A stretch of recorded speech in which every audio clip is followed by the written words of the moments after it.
Hello students, welcome to the education.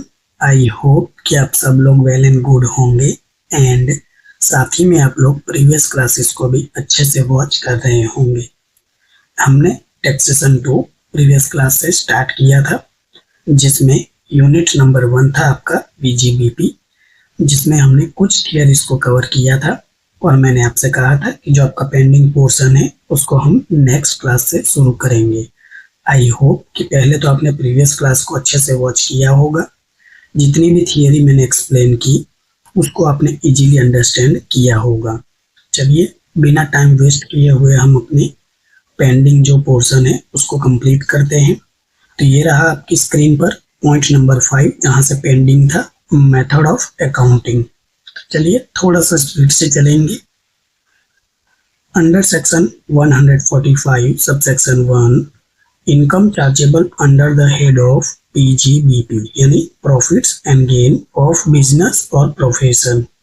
तो ये कोई सेक्शन है, इसके अकॉर्डिंग क्या है, इसमें चार्ज होता है, लेकिन साथ ही में इनकम फ्रॉम अदर सोर्सेज से shall be compute in according to with either the cash or mercantile system of accounting regularly employed by the SSC। तो कुछ ऐसी इनकम है जो दोनों में क्या होती है, शेयर होती है। तो उसको आपको क्या करना पड़ता है, उसको सर डील करना पड़ता है। कैसे, चलिए। However as per section 145B certain income would be taxable in the following manner. तो ये अब थोड़ा सा आपको याद रखना पड़ेगा और कोई ऑप्शन है नहीं।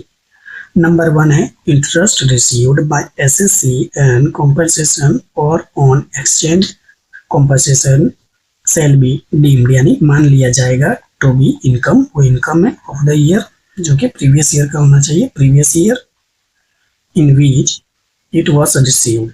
सच income is taxable under the income from other sources. तो इस तरह की इनकम को आप क्या करोगे, डील करोगे एज अ, ट्रीट करोगे as a income from other sources. Point number 2 है income refer in section 2 subsection 24 clause. इसको क्या पढ़ेंगे, यस इसको 18 पढ़ेंगे। For example that is assistance in the form of a subsidy, grant, cash, incentive, duty drawback, where concession, remuneration by whatever name it's called by central government or state government or any authority or body or agency, right? इनके द्वारा होगी जो, चाहे वो cash हो, kind to assets shall be deemed, मान लिया जाएगा तो भी वो इनकम है of the previous year in which it is received if not chargeable to income tax for the any previous year, right? अगर ये इनकम है और उसको किसी भी प्रीवियस ईयर में क्या किया गया है, उसको चार्ज नहीं किया गया है, तो उसको एज ए इनकम माना जाएगा और इसको चार्ज किया जाएगा, टैक्स वसूला जाएगा, राइट? ये जितनी भी तरह से मिलेगी उसको डीम टू बी इनकम, यानी डीम यानी क्या, मान लिया जाएगा कि वो आपकी इनकम है और इसको ट्रीट किया जाएगा।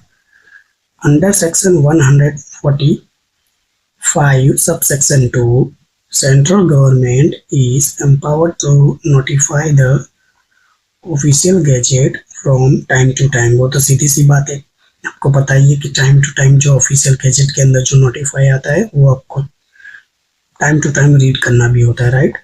Income computation and disclosure standards, जिसको हम ICDS कह देते हैं, to be follow by the any class assessee और respect of any clause of income. तो अब उसके लिए क्या है, ये जो बनाया गया है ICDS, उसके अकॉर्डिंग ही वो डील होगा और वो आपको नीचे में लिखे है सारे, थोड़ी ये रहे, बट इससे पहले कुछ है, पढ़ लेते हैं क्या है। According the central government wide notification number, अब ये याद रखने की जरूरत नहीं है, बस ये तो लिखा गया है, अब दिया हुआ है। डेट 29 सितंबर 2016 का था।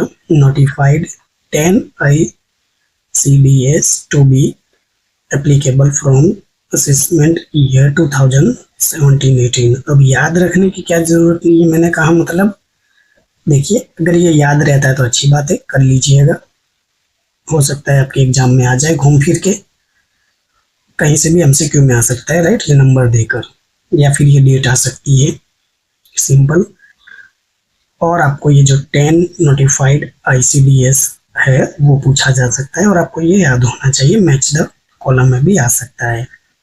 क्या है, किसके लिए, this the notified ICDS have to be followed by all SSC, सभी एसएससी को फॉलो करना जरूरी है, अदर देन किसको छोड़ के, एन इंडिविजुअल और हिंदू अनडिवाइडेड फैमिली, HUF को छोड़ के, हुई who is not required to get his account of the previous year audit in the accordance with the previous year section 44AB following the mercantile system of the accounting for the purpose of computations of income chargeable to income tax under the PGBP or income from other sources।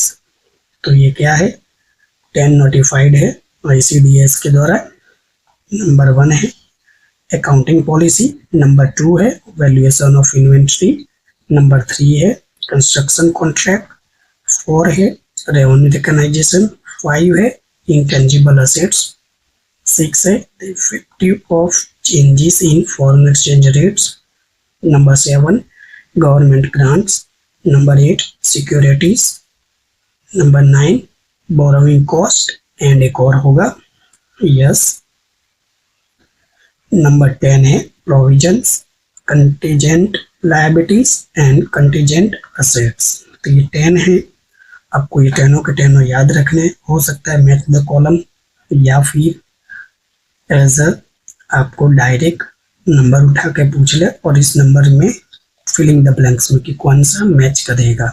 जैसे ICDS number 9 है वो किससे related है, अब आपको 4 option दे देगा, correct option क्या होगा आपका बोरोइंग कॉस्ट, या फिर आपको दे देगा वो प्रोविजन, कंटिजेंसी लायबिलिटी और कंटिजेंसी असेट, और आपको ये नंबर दे देगा 1 to 10 है, 4 ऑप्शन दे देगा और आपसे पूछेगा कि कौन सा इसके लिए एप्लीकेबल होगा। तो आपको याद होना चाहिए कि ICDS नंबर 10 एप्लीकेबल होगा, राइट। ये दोनों ओर से क्वेश्चन पूछा जा सकता है, 3 तरीके का क्वेश्चन बन सकता है एज ए जो स्टूडेंट्स कंपटीशन की तैयारी करते हैं जिनके सिलेबस में टैक्सेशन है, राइट।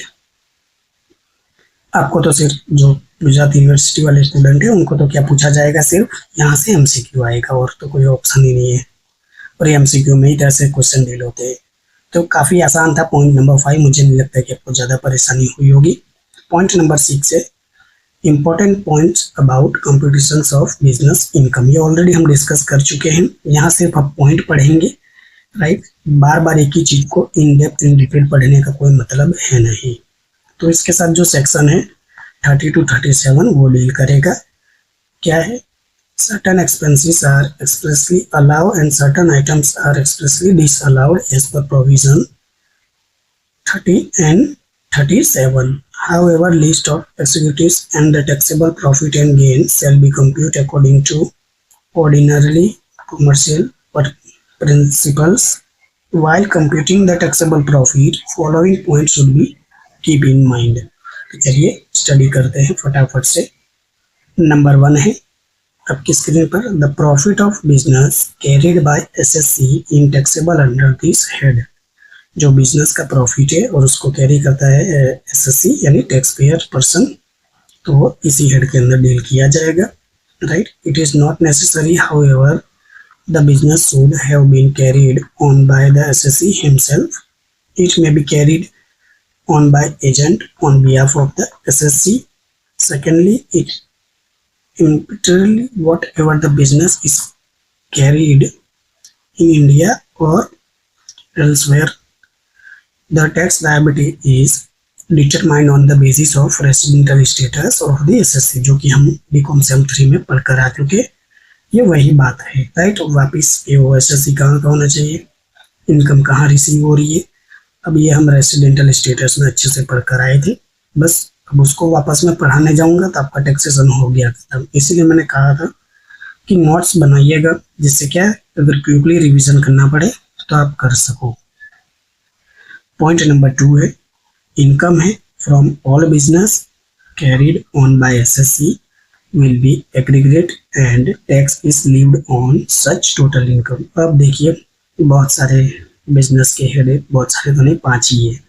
अब क्या है देखिए, income from different business will not be taxed separately. अगर अलग अलग बिजनेस की इनकम है, मान लीजिए हाउस प्रॉपर्टी का इनकम है, सैलरी का इनकम है, राइट, फिर ये पी जी बीपी का इनकम है, और नेक्स्ट क्या पढ़ने वाले हो आप, कैपिटल गेन यानी सीजी और अदर सोर्सेस, राइट। ये सभी तरह की इनकम है आपके। अब देखिए क्या है, यहाँ 5 तरीके की इनकम है, तो उनको अलग अलग तरीके से कोई डील नहीं किया जाएगा टैक्सेशन के लिए। Loss one business can be set of against profit of any other business. किसी एक बिजनेस का लॉस है वो दूसरे हेड से आप क्या कर सकते हो, सेटअप कर सकते हो, और जो फाइनल पांचों का फाइनल वैल्यू जो आएगा उस पर टैक्स कैलकुलेट होगा। सिंपल। सपोज अब जैसे सैलरी में तो कोई लॉस होगा ही नहीं, सीधी सी बात है, आप जॉब कर रहे हो तो आपको सैलरी मिलेगी, अनदर बार तो कोई लॉस है नहीं। हाउस प्रॉपर्टी में हो सकता है कि आपका कंस्ट्रक्शन की वजह से खर्चा ज़्यादा हो गया हो तो थोड़ा सा लेस मिल सकता है। पीजीबीपी में लॉस हो सकता है, कोई बड़ी बात नहीं है। कैपिटल गेन में भी लॉस हो सकता है इन्वेस्टमेंट गलत कर दिया हो तो गेन की जगह शायद हो ना भी हो। तो कहने का यही पर्पस है कि आपको अलग अलग डील नहीं किया जाएगा, सेटअप करने के बाद प्रॉफिट जो फाइनल मिलेगा उसी का आपको डील किया जाएगा। पॉइंट नंबर 3 है profit and loss of speculation business are treated differently. अभी ये तो हम पढ़ चुके थे कि जो प्रॉफिट स्पेकुलेशन यानी सट्टे बाजारी का जो व्यापार है वो तो आपको पता है कि कैसे इसको डील कर सकते हो, इसको सिर्फ उसी के साथ डील कर सकते हो, स्पेकुलेटिव बिजनेस के साथ ही, राइट। अब इसका लॉस चाहो आप कि हाउस प्रॉपर्टी से हम रिकवर कर ले तो ये नॉट पॉसिबल है, और ये इसी के साथ कितने 8 ईयर्स मैक्सिमम 8 ईयर्स तक आप इसको कवर कर सकते हो। आई होप क्या भूले नहीं होगे प्रीवियस क्लास को, तो वही बातें लिखी गई है, वापस पढ़ने का कोई मतलब नहीं है। पॉइंट नंबर 4 है business should have been carried on the previous year. सीधी सी बात है, वो प्रीवियस ईयर का ही होना चाहिए, इसके सिवा जो होगा तो फिर वो क्या होगा, आपका वो टैक्सेबल नहीं होगा। पॉइंट नंबर 5 है when the business is close down. जब आप बिजनेस क्लोज डाउन करो, the profit from sale of assets, जो असेट को सेल करोगे, will not be taxed under this head. तो इसको फिर आप इस हेड के अंदर क्या करोगे, टैक्सेबल नहीं करोगे। कैसे? However, if assets include stock in trade, profits earned on its sales will be taxed। जो स्टॉक इन ट्रेड है उस पे जो प्रॉफिट होगा तो वो क्या होगा, उस पे टैक्सेबल होगा। If the business has been sold, business को आपने बेच दिया, continuing unit and the profit on stock can not be separated, right. जो क्या होगा, प्रॉफिट होगा स्टॉक का, कैन नॉट बी सेपरेटेड, वो अलग नहीं है। Then the whole of profit on sale of business will not taxable under the head. तो वो पूरा का पूरा बिजनेस आप सेल कर दोगे तो वो फिर इस हेड के अंदर क्या होगा, टैक्सेबल नहीं होगा आपका। पॉइंट नंबर 6 है beneficial ownership will be taken into consideration in additional to the legal ownership. कुछ खास नहीं है। पॉइंट नंबर 7 है only real profit of the business are charge to tax. जो आपका रियल प्रॉफिट होगा, राइट, वही चार्जेबल होगा, सीधी सी बात है ये तो। पॉइंट नंबर 8 है the profit and loss liable to tax under the head must be computed according to the ordinary commercial principles. Hence, expenses not expressly allowed as a deduct under the income tax act, लेकिन इसका जो खर्च है वो allow नहीं है, will be deductible if allow custom of the professional or business। अगर वो बिजनेस या प्रोफेशन का स्पेसिफाइड है तो ही वो क्या है, अलाउ है। बाकी वो बिजनेस या प्रोफेशन का नहीं होगा तो वो टैक्सेबल नहीं है। यानी सीधी सी एक अगर लाइन में बात कहूँ तो आपको यहाँ जो बात समझनी चाहिए, जो बिजनेस और प्रोफेशन में है, राइट, बिजनेस और प्रोफेशन में है, वही आपको इसमें पार्ट बनेगा और उसके सिवाय जो हो वो पार्ट नहीं बनेगा। जैसे हाउस प्रॉपर्टी आपने पढ़ा, सैलरी पढ़ा, राइट।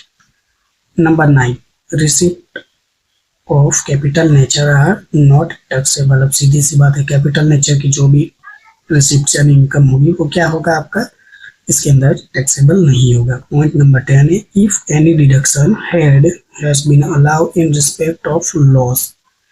अब क्या है, कोई भी डिडक्शन है जो क्या है, अलाउ है in respect of loss.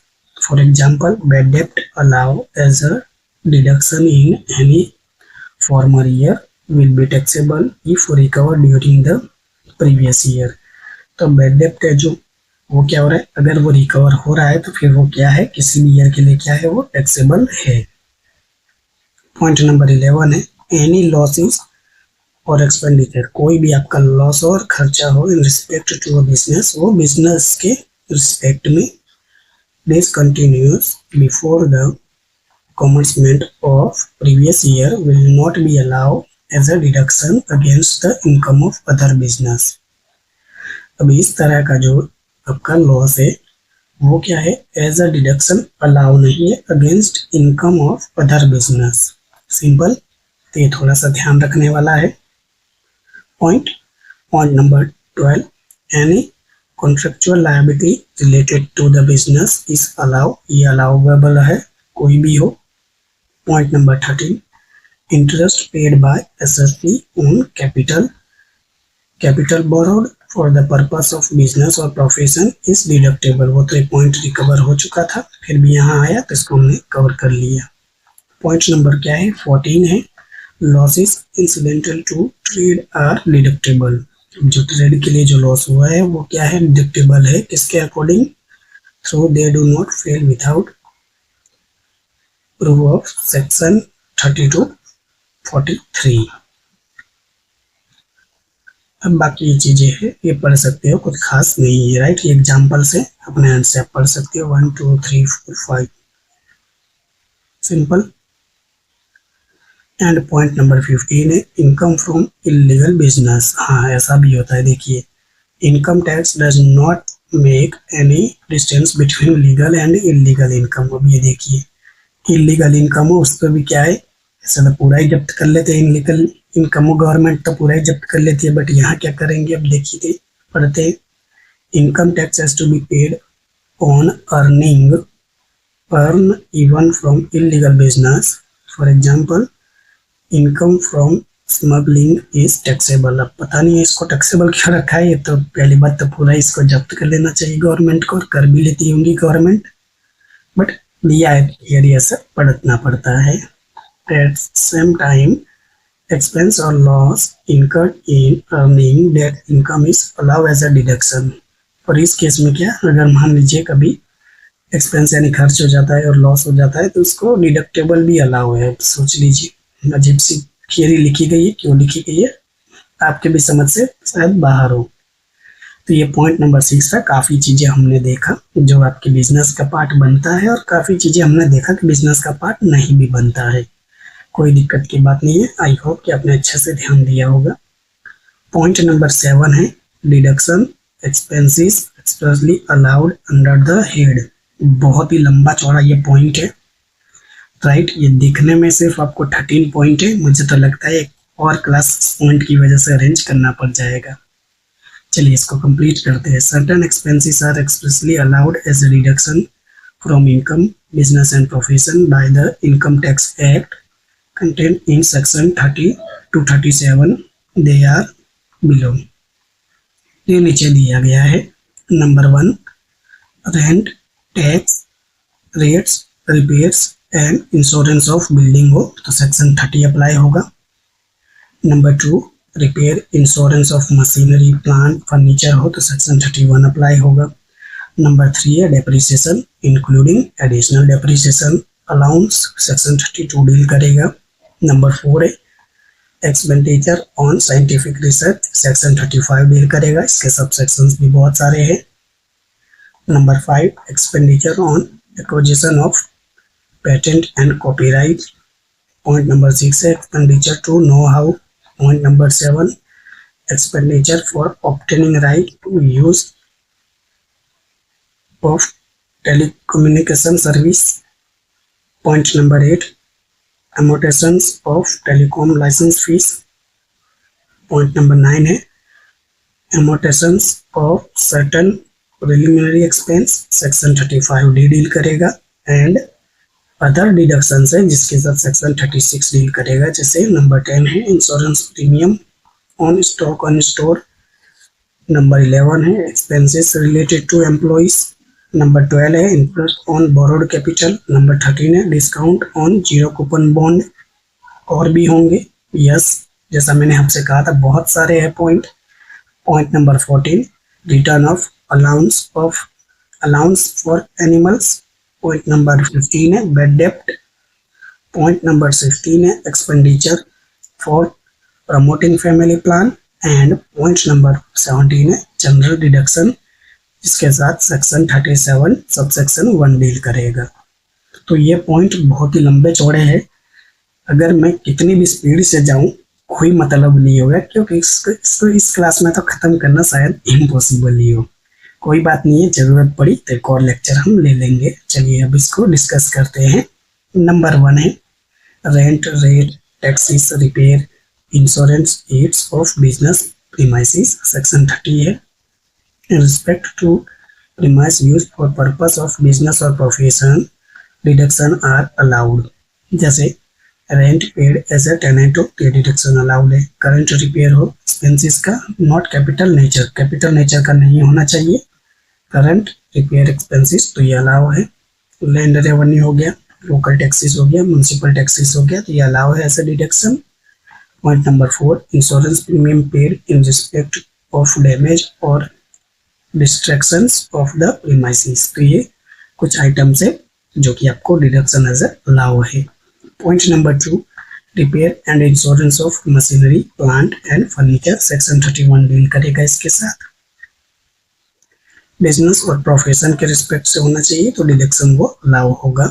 Repair हो गया, एक्सक्लूड्स हो गया, रिप्लेसमेंट हो गया, रिकंस्ट्रक्शन हो गया। The term repair which include renewal और renovation of assets, not its replacement और रिकंस्ट्रक्शन। तो थोड़ा सा ध्यान रखना कि रिपेयर के अंदर क्या इंक्लूड होता है, रिन्यूअल और रिनोवेशन ही इंक्लूड होता है ऑफ असेट का, रिप्लेसमेंट और रिकंस्ट्रक्शन नहीं होता है, राइट। ये चीजें अमाउंट अलाउ है। नंबर 1 जैसे amount of current repairs of revenue nature, अगर वो इस पर्पज से हो। Number 2, amount of insurance premium paid, actual paid और payable against risk of damage और डिस्ट्रक्शन, तो यह अलाउ है, राइट। पता नहीं शोर शराबा क्यों चलता रहता है, एक तो बच्चे भी छूट कर आ गए और ये फेरी वाले भी दिमाग खराब कर रहे, दोनों एक साथ डिस्टर्बेंस आता है, इसीलिए ये प्रॉब्लम रहती है। Number 3, depreciation allow. Section 32 deal करेगा, थोड़ा सा लंबा चौड़ा पॉइंट है। पॉइंट नंबर 1 है चार्ज ऑफ डेप्रिसिएशन मशीनरी। अगर डेप्रिसिएशन मशीनरी का चार्ज तो उसको कैसे हम डील करेंगे, पहले तो सेक्शन 32 डील करेगा, right. Diminutions exclusions in the value of certain capital assets. Point number 2, conditions to be satisfied following of the depreciation. तो अब ये क्या है, कुछ कंडीशंस बनाई गई थी, regulated by rule number 5 of Income Tax Act 1962 is subject to follow conditions which are cumulative in their applications. तो नंबर A है assets in respect of which depreciation is claimed must be belong either the following categories. तो ये क्या है, इस category में follow होना चाहिए तो ही उसको कंसिडर किया जाएगा। नंबर 1 है tangible assets, number 2 intangible assets. अब अकाउंट के स्टूडेंट हो तो आपको पता चली जाएगा कि टेंजिबल असेट्स में क्या आता है, बिल्डिंग, प्लांट, मशीनरी, फर्नीचर, ये फॉलो होना चाहिए। इंटेंजिबल असेट्स में क्या आएगा, एक्वायर आफ्टर 1 अप्रैल 1988, वो एक तो 1 अप्रैल 1988 के बाद का होना चाहिए तो ही वो एलिजिबल है।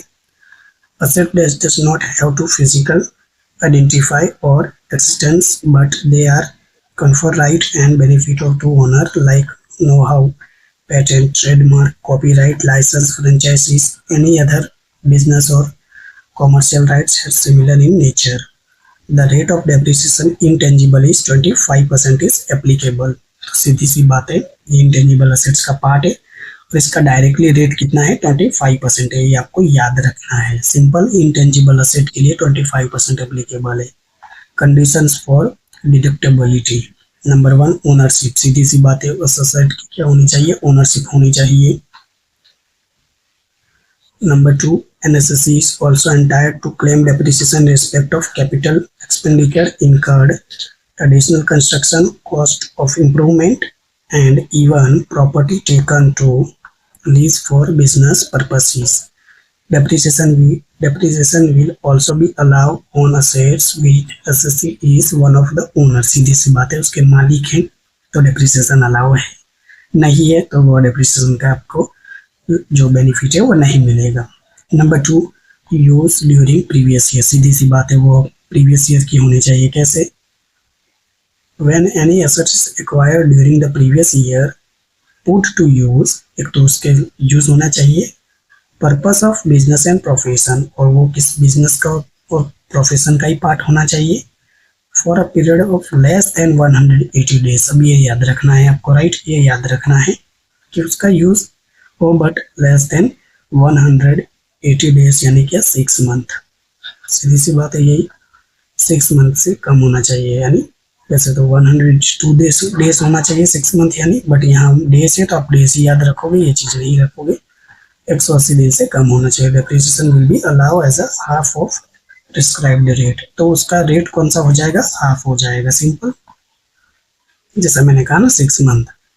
Number 3, block of asset, depreciation allowed in respect of building not a land, सीधी सी बात है, बिल्डिंग पे डेप्रिसिएशन अलाउ होगा, जमीन पे नहीं। मशीनरी, प्लांट, फर्नीचर, इस पे अलाउ होगा, राइट। तो ऐसा नहीं है कि चलो जमीन है तो क्या है, ये टेंजिबल असेट है, अब इस पे भी डेप्रिसिएशन कैलकुलेट करते हैं, राइट, ये पर्टिकुलर मेंशन किया गया है, इसी पे अलाउ है। The term building include both factory building and non factory building, office, storage, canteen, dome, ये सभी एप्लीकेबल है, राइट, बिल्डिंग के अंदर।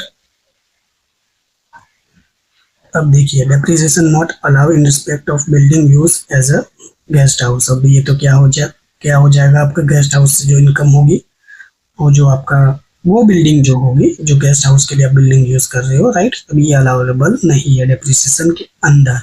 बहुत अच्छे पॉइंट है, मैंने मार्क किए हैं, सिर्फ ये मार्किंग पे भी ध्यान दोगे तो आपको पता चल जाएगा। The term plant include ships, vehicles, book, scientific and surgical equipments use for purpose of business and profession. तो सीधी सी बात है, प्लांट के अंदर ये सारी चीजें इंक्लूड होगी, और वो किसके पर्पस के लिए होना चाहिए, बिजनेस और प्रोफेशन के ही पर्पस से होना चाहिए, तो ही वो अलाउ है।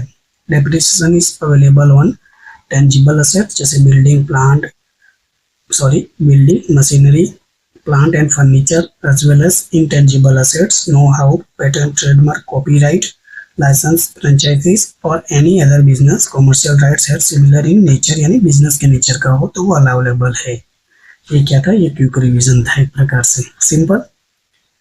पॉइंट नंबर 4 है, the basis of calculation of depreciation has been determined as under. ये क्या है, कैलकुलेशन के व्यू पॉइंट से है, तो इसको भी थोड़ा सा रीड करेंगे। In case of ocean going ship, ocean यानी क्या, जो समझ रहे हो ना, समुद्र में जो जहाजें बड़ी बड़ी जाती है, and other vessels operations of inland water, depreciation is calculated on return down value. अभी इस केस में आप क्या करोगे, डेप्रिसिएशन के तो मोस्टली हमने 2 मेथड सुने होंगे, एक तो एसएल जो स्ट्रेट लाइन मेथड कहते हो, और दूसरा डब्ल्यूडीवी यानी रिटर्न डाउन वैल्यू मेथड। तो इस केस में आप कौन सा, ओशियन सी गोइंग शिप के केस में आप कौन सा डेप्रिसिएशन कैलकुलेट करोगे, WDV, return down value method. Point number 2 है, building, machinery, plant, furniture, depreciation is calculated return down value method, means assets cost of asset less all depreciation actually allowed to assets under the act during the previous year। सीधी सी बात है, WDV method में calculate करना है, right. WDV return down value method, actual cost on assets, तो वो जो actual cost होगी असेट्स की उस पर। Depreciation will be allowed on due basis whether it is claim और नॉट बाय एसएससी। अब ये ड्यू बेसिस पे ही अलाउ होगा, चाहे एसएससी उसको क्लेम करे या ना करे, वो एप्लीकेबल हो जाएगा। पॉइंट नंबर 5 है, depreciation is allowed under reducing balancing method only. सीधी सी बात है, कुछ पॉइंट है जो सिर्फ इसी के लिए अलाउ होंगे, जैसे डेप्रिसिएशन ऑन एसएल यानी straight line method is not allowed under the income tax act. जैसा मैंने आपसे कहा था, दो मेथड होती है, एक WDV method return down value method, वही अलाउ है। एसएल मेथड वो इनकम टैक्स अकॉर्डिंग के अलाउ नहीं है। बेसल मेथड यानी क्या, जैसे 10,000 की कोई प्रॉपर्टी है, उस पर 10% फ्लैट कैलकुलेट कर दोगे आप, राइट। तो ये कितना आएगा आपका 1000। 1000 को 5 ईयर्स 10 ईयर्स से मल्टीप्लाई कर दो, बात खत्म हो गई। ये मेथड यहाँ एप्लीकेबल नहीं है, स्ट्रेट लाइन मेथड। आपको डाउन वैल्यू मेथड पे कैलकुलेट करना होता है। जैसे ये 10,000 में से 1000 गया तो 9000। अब आप जो नेक्स्ट सेकेंड ईयर का कैलकुलेट करोगे वो 9000 पे करोगे 10%, ये 900 आएगा, राइट। उसके बाद आपका मिलेगा 8100। तो ये कौन सी मेथड हो गई, इसको बोलते हैं WDV मेथड। चलिए बस मैंने आपको एग्जांपल के थ्रू भी समझा दिया, वैसे ही अकाउंट का पार्ट है इसलिए मुझे याद है सब ये चीज़ें। एडिशनल डेप्रिसिएशन की बात करें, अब एडिशनल डेप्रिसिएशन हो तो क्या हम करें। An SSC which is an industrial undertaking shall only be entitled to claim additional depreciation on new assets। जो न्यू असेट होगी उसी पे क्या होगा, कंसिडर किया जाएगा, बट कुछ कंसिडर नहीं करोगे, एक्सक्लूडिंग यानी नॉट इंक्लूडेड, ये पार्ट नहीं होना चाहिए। बिल्डिंग और फर्नीचर इसका पार्ट नहीं बनेगा। Following conditions being satisfy. Number 1 है, द एसएससी इज मैन्युफैक्चरिंग और providing any article in his business or in the business of generation, transmissions or distribution of power. Number 2, the SSC must have acquired installation new plant and machinery after 31st March 2005। तो ये date है, ये भी याद रखना है आपको, ये भी याद रखना है। और कौन सा पार्ट नहीं बनेगा, न्यू एसेट होगा जिसमें बिल्डिंग और फर्नीचर पार्ट नहीं बनेगा as a new depreciation, additional depreciation calculate करने के लिए। और क्या क्या पॉइंट रखे हैं, बाकी तो पॉइंट नंबर 3 है। प्लांट एंड मशीनरी की बात करें तो must not have been used for production of ship and artifacts, must not have been used earlier to any other person, must have been installed in SSC factory, must not be in nature of office applicants and keep buses or living stock on road transport vehicles, must not be belong to category in respect of depreciation is 100% allowable। इसके लिए क्या use नहीं होना चाहिए, must not be use. देखिए ये not लगा है, राइट, ये नॉट लगा है, ये नॉट लगा है, ये नॉट लगा है, नहीं होना चाहिए। इन केसों में फिर 100% क्या होगा, डेप्रिसिएशन अलाउ होगा, right.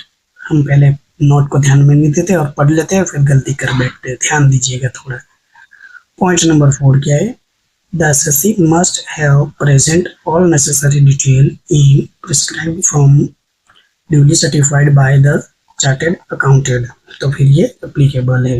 Rate of additional depreciation अभी आपको याद रखना होगा और कोई ऑप्शन नहीं है। It shall be allowed 20% of actual cost, new plant and machinery acquired and installed after 31st March 2005, in bracket 10% of actual cost, it is put used to less than 180 days in the which is acquired। ये पूरी उसकी summary थी आपको याद करने के लिए। Additional depreciation क्या है, allow deductible computing return down value method.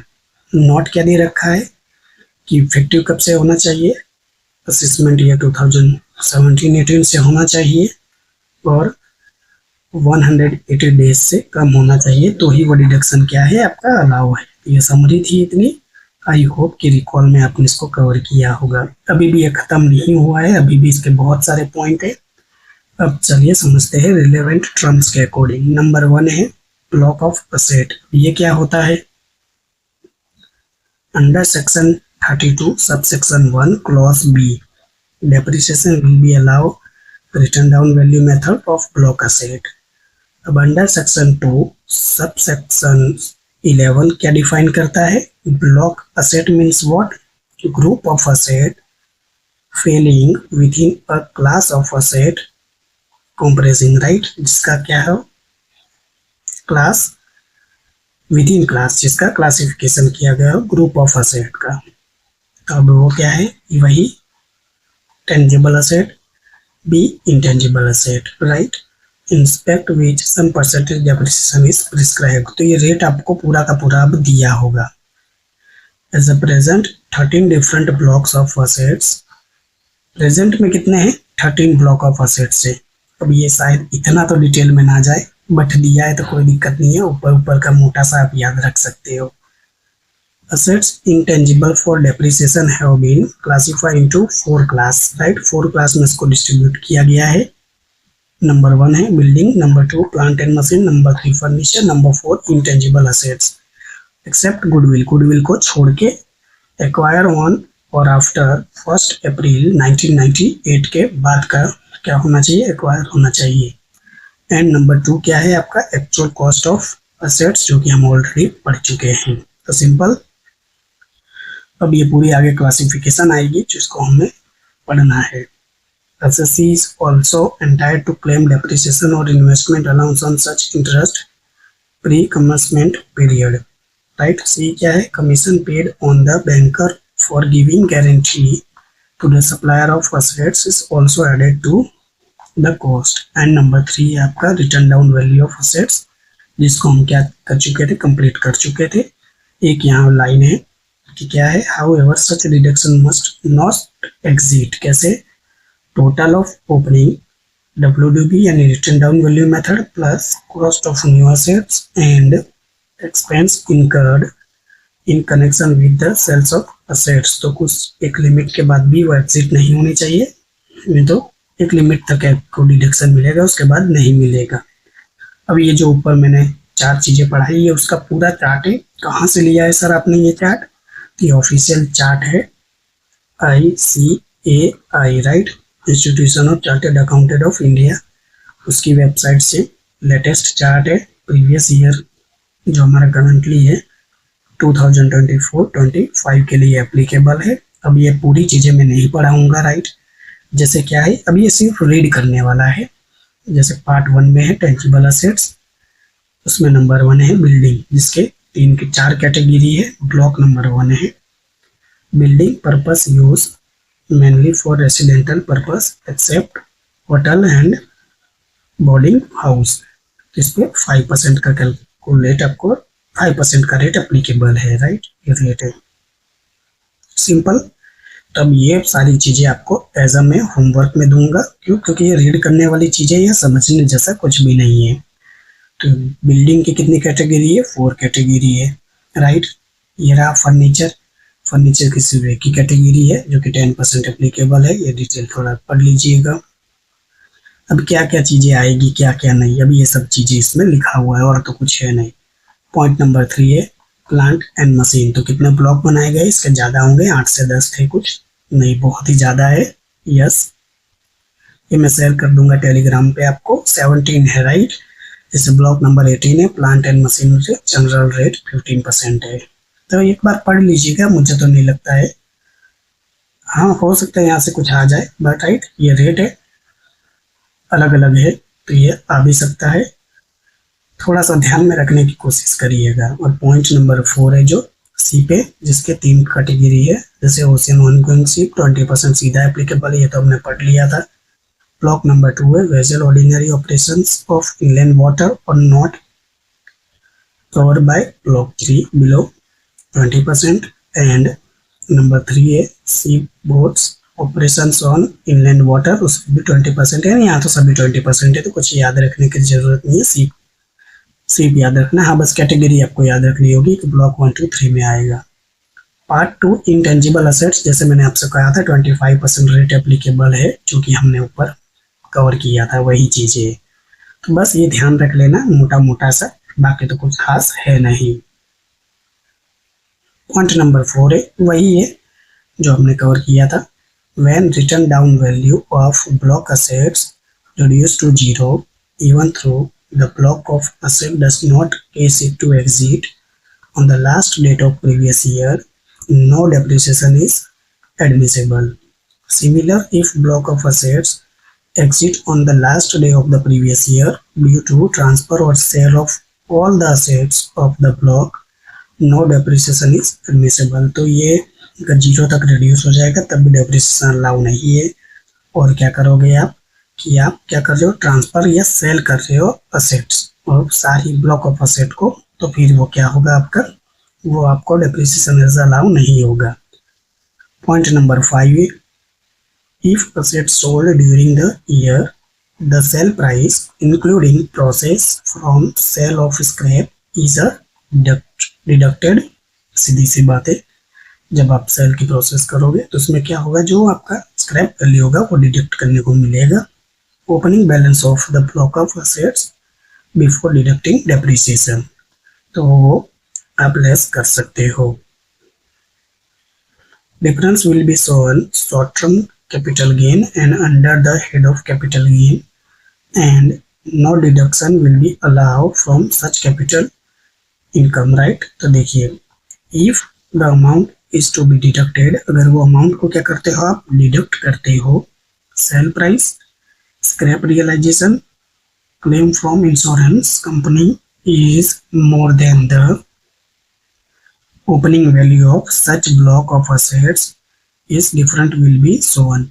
कहाँ डिफरेंस कहाँ शो करोगे, वो शॉर्ट टर्म कैपिटल गेन में। कैपिटल गेन के दो पार्ट है, एक तो शॉर्ट टर्म यानी इसको जिसको एसटी बोलते हो और एक लॉन्ग टर्म एलटी बोलते हो। तो इसके दो पार्ट होंगे, उसमें आप शॉर्ट टर्म में इसको शो करोगे डिफरेंस कैपिटल गेन के अंदर, और no deduction will be allow from such capital gain, और वहां आपको डिडक्शन अलाउ नहीं मिलेगा, राइट। अगर आप क्या करते हो डिडक्शन को यहाँ लेस कर लेते हो तो सिंपल।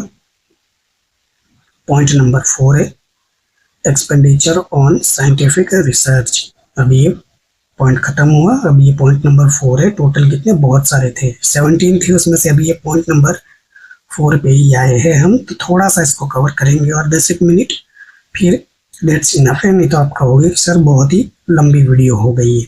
सेक्शन 35 है, ये है expenditure on in house research carry by SSC. तो ये टोटली डिडक्टेबल है, राइट। जैसे साइंटिफिक रिसर्च के लिए जो खर्चा होता है मोस्टली ये डिडक्टेबल ही होता है, राइट। नंबर 1 रेवेन्यू और कैपिटल एक्सपेंडिचर है अलाउ फुल्ली डिडक्शन, तो इस केस में फुल्ली डिडक्शन अलाउ है आपको। नंबर 2 है pre commencement of period expenses allow as a deduction but during the 3 years immediately preceding, यानी प्रीवियस ईयर को छोड़ के लास्ट 3 ईयर के कोई भी आपका कैपिटल हो या रेवेन्यू एक्सपेंडिचर भी क्या है अलाउ है।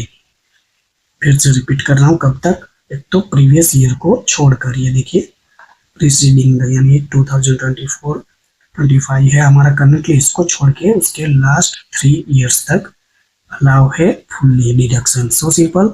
Note any expenditure on acquisition of land will not be allowed, ये बस ध्यान में रखना कि जो कोई भी खर्चा होगा एक्विजिशन के टाइम, जमीन के एक्विजिशन के टाइम, वो अलाउ नहीं है। सिंपल, बाकी तो ध्यान में रखने वाली कुछ खास बातें है नहीं। बी है एक्सपेंडिचर ऑन पेमेंट या contribution made to outside of research, सभी के लिए फुल्ली अलाउ है, 100%, 100%, 100%, 100%, 100%। कुछ याद रखने वाला बात नहीं है, बस पढ़ लेना किसके लिए है वो। रिसर्च क्या है, जो भी पेमेंट होगा या कंट्रीब्यूशन होगा आउटसाइड रिसर्चर के लिए 100% अलाउ है। ये 5 पॉइंट आप पढ़ लेना, right. Simple. Yes. Point number 5 है expenditure on acquisition of patent rights और कॉपीराइट, सेक्शन 35 ए डील करेगा इसके साथ, और कुछ है नहीं। In respect of patent right और copyright acquire on after 1 April 1998 depreciation is to be allowed, तो इस केस पे डेप्रिसिएशन अलाउ है, बट ये डेट आपको याद रखनी है। सेक्शन कौन सा डील करेगा, 35A। और दूसरी बात कि वो कब एक्वायर होना चाहिए, 1 अप्रैल 1998 के बाद का होना चाहिए। सिंपल। पॉइंट नंबर 6 है एक्सपेंडिचर नो हाउ। पहले तो इसके साथ सेक्शन कौन सा डील करेगा, 35AB सेक्शन इसके लिए एप्लीकेबल है। Deduction under section is not applicable, right. Deduction इस सेक्शन के अंदर क्या है, एप्लीकेबल नहीं है। इफ एक्सपेंडिचर इनकर आफ्टर 31 मार्च, यानी वो वही डेट हो गई, राइट। आफ्टर 31 मार्च का हो या 1 अप्रैल 1998 का हो, दोनों डेट एक ही है। तो एक जगह क्या है, अलाउ है, और एक जगह अलाउ नहीं है, right. Acquisition of patent trademark copyright हो तो वहाँ अलाउ है, हाउ नो हो तो वो नहीं अलाउ है, बस ये ध्यान में रखना। How ever depreciation is allow under section 32। तो जो अंडर सेक्शन 32 है डेप्रिसिएशन के अंदर, हमने इसको रीड किया था, तो वहाँ अलाउ है। अब वो किस केस था, तो आई होप कि आपने ध्यान दिया होगा। पॉइंट नंबर 7 है expenditure on spectrum of telecommunication service. Section 35AB है। Yes, deduction is allow subject to following condition. Deduction allow तो है, लेकिन कुछ कंडीशन को फॉलो करना जरूरी है, जो कि यहाँ 4 कंडीशन है। It must be capital nature, capital nature का होना चाहिए। Expenditure must have been incurred either before commencement of business or any thereafter. Number 3, incurred for obtaining the spectrum for telecommunication service. And number 4 is such payment has actually have been paid. Amount of deduction shall be determined with the refer to total number of year for which is spectrum right to obtain. ये 4 condition follow होगी तो ही deduction allow है, right. Deduction. Point number 8 है amortization of telecom licence fees. Section 35A deal करेगा इसके साथ। आपको सेक्शन याद रखनी है और थोड़ा सा डिडक्शन के लिए कंडीशन याद रखनी है, राइट। ये जरूरी है अगर आपको ध्यान में रहे तो। Deduction is allow such following condition, वही जो ऊपर थी ना, वही सारी की सारी कंडीशन है, कुछ भी इसमें नया नहीं है। बस एक बात याद रखनी है, deduction is allow equal annual installment beginning from the year is which such payment has been made business of commencement. In case of payment is made before commencement of business would be ended to year which license expiries. तो वो equal installment में भी allow होगा, बाकी totally आपको नहीं मिलेगा। Simple. थोड़ा सा और पढ़ेंगे, बस ज़्यादा नहीं, ये छोटे छोटे पॉइंट खत्म कर देंगे। पॉइंट नंबर 9 है amortization of certainty preliminary expense. Section 35D and rule number 6A दोनों के साथ हो तो क्या होगा। Preliminary expense is expenses of setting of business और it is extension to allow as a deduction to an Indian company और to non corporate residential assessee. क्या है condition, expenditure should have been incurred after 31 March 1970 के बाद का होना चाहिए, before commencement of the business and after. ये तो वही लाइन है, बट ये याद रखना है आपको, ये भी वही लाइन है। रेट याद रखना है आपको, 5% of cost of project means actual cost of fix assets.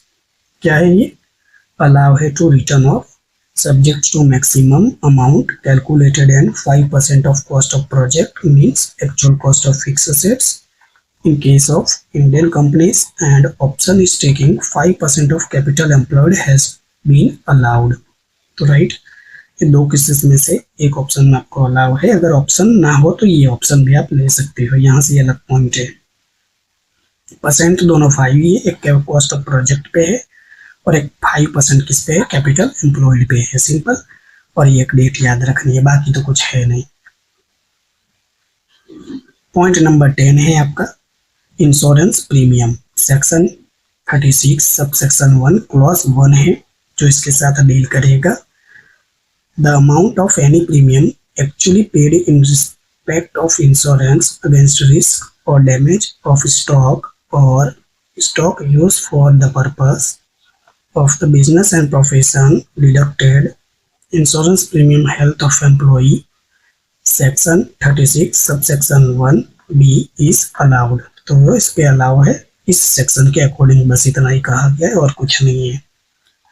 Point number 11 है bonus and commission to employees section 36 subsection 1 clause B है, सॉरी क्लॉज 2 है जो इसके साथ डील करेगा बोनस और कमीशन के लिए। तो ए बी सी 3 पॉइंट है। Any sum of to employee bonus और commission for service render to deductible, ये डिडक्टेबल है।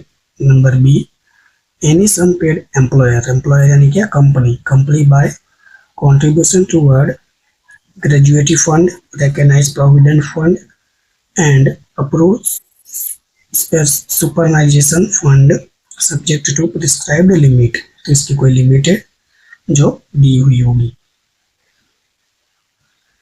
Any sum paid by the assessee an employer by way of contribution toward pension scheme under section 80CCC, अब ये deduction का पूरा part है तो वहाँ हम जरूर इसको कवर करेंगे डिटेल में। Welfare accounting and approval gratuity fund certain him of the exclusive benefit of the employees under the irrevocable trust. अब यहाँ हुआ क्या, लिमिट सब आपको दी होगी, डिटेल में दिया होगा। कहाँ, यूनिट नंबर 3 है जो आपका deduction and relief. Point number क्या है आपका 12 है interest on borrowed capital section 36 subsection 1 clause 3, the amount of interest paid in respect of capital borrowed for the purpose of business is admissible, यानी allowable है ये। borrowing must be business whose profit are liable to tax, और इस पे tax भी आपको पे करना पड़ेगा। पॉइंट नंबर 13 है discount to zero coupon bond section 36 subsection 1 Clause 3A, such bond must have been issued by any infrastructure capital company or fund or a public sector company. Discount return of pro rata basis, period of the bond, and discount of difference, maturity or redemption value and issue price। बस इतना ही कुछ कहा गया है और तो कुछ कहा ही नहीं गया। नंबर 14 है एम्प्लॉयर कॉन्ट्रीब्यूशन का हो, एम्प्लॉयर यानी क्या, वही कंपनी का कॉन्ट्रीब्यूशन हो तो आरपीएफ यानी recognised provident fund and ASF यानी approved superannuation fund section 36 subsection 1 clause 4 deal करेगा इसके साथ। नेशनल पेंशन स्कीम हो तो section 36 subsection 1 in bracket clause 4A इसके साथ डील करेगा। अनअप्रूव्ड ग्रेजुएटी फंड हो तो सेक्शन 36 सबसेक्शन 1 क्लॉज 5 डील करेगा। सिंपल, बस सेक्शन ही दिया है और तो कुछ यहाँ दिया नहीं है। एंड पॉइंट नंबर आपका 15 है लॉस ऑन एनिमल, जो कि सेक्शन 36 सबसेक्शन 1 क्लॉज 6 से डील करेगा। When the animals use for the purpose of business, business के पर्पस से यूज हो रहा है, not in trade in stock and have died or become permanently useless, such loss of deductible. तो इस case में वो क्या है, डिडक्टेबल है लेकिन वो बिजनेस के लिए यूजफुल होना चाहिए, राइट। एनिमल यानी जानवरों की बात हो रही है क्योंकि इससे भी बिजनेस होता है, व्यापार होता है, राइट, ऐसा मानना है गवर्नमेंट का। द लॉस इज अलाउ और return of allowance is difference between actual cost, जो एक्चुअल कॉस्ट होगी सच एनिमल की उस पे गिना जाएगा, या फिर सेल प्राइस, वो भी कौन सा, एनिमल की और इस डेथ बॉडी की, राइट। जो मान लो कि एनिमल की मृत्यु हो जाती है जो प्राणी की, तो उसके डेथ बॉडी पे उसकी जो प्राइस होगी एक्चुअली कॉस्ट वो कैलकुलेट किया जाएगा, या फिर आपने जो सेल किया है उसको वो वैल्यू एक्चुअली जो कॉस्ट होगा वो माना जाएगा। सिंपल। पॉइंट नंबर 16 है बैड डेप्ट, जो सेक्शन 36 सबसेक्शन 1 क्लॉज 7 से डील करेगा। कुछ खास पॉइंट नहीं है, नहीं बहुत सारे पॉइंट है, पढ़ना तो पड़ेगा। बस ये 2 ही पॉइंट बचे हैं तो इसको अब खत्म करते हैं। वीडियो मुझे पता है 1 आवर की लगभग होने आई है, बट क्या कर सकते हैं, मैंने कहा था कि बहुत कुछ चीजें कंप्लीट करना है, इसी की वजह से वीडियो थोड़ी लंबी हो गई है। चलिए रहने देते हैं, बस नहीं कवर करते हैं इसको क्योंकि वीडियो बहुत लंबी हो गई है। मुझे पता है कि आप लोग बोर हो गए होंगे, तो इसको हम क्या करेंगे, नेक्स्ट क्लास से कवर करेंगे। मैं यहाँ लिख देता हूँ नेक्स्ट क्लास यानी क्लास नंबर 3 लगेगी। अब इसकी भले लगी, लगने दीजिए। तो ये लंबी सी वीडियो आई होप कि आपको पसंद आई होगी। अगर वीडियो अच्छी लगती है तो लाइक कीजिए। मुझे पता है बहुत सारे स्टूडेंटों को थियरी नहीं पसंद है, बट क्या ही कर सकते हैं, ना चाहते हुए भी मुझे आपको थियरी कवर करवानी पड़ रही है। होता क्या है, जब आप कैलकुलेशन करते हो तो वहाँ प्रॉब्लम ये होती है कि आपको कुछ रूल्स अगर आ गए, उसके सामने फेस करने पड़ गए, तो फिर डिफ़िकल्टी ये हो जाती है कि सेक्शन या डिडक्शन ही याद ना हो, तो फिर वो आंसर कैसे आया वो आप वहाँ कन्फ्यूज़ हो जाते हो। खैर इतना डिटेल में नहीं आएगा, मैं पहले ही बता रहा हूँ, बट ये तो क्या है कि मैंने इसलिए इसको पढ़ा दिया कि कोई और स्टूडेंट भी अगर आउटर साइड का स्टूडेंट हो, अगर वीडियो वॉच कर रहा हो, थियरी के व्यू पॉइंट से आए हो, तो उनको ये वीडियो में कुछ नॉलेज मिले। सो वीडियो वॉच करने के लिए thank you so much. Point number 16 है बेड डेप्ट, जो इसको हम नेक्स्ट क्लास से कवर करेंगे। तब तक के लिए आप अपना ध्यान रखिएगा। Take care, bye.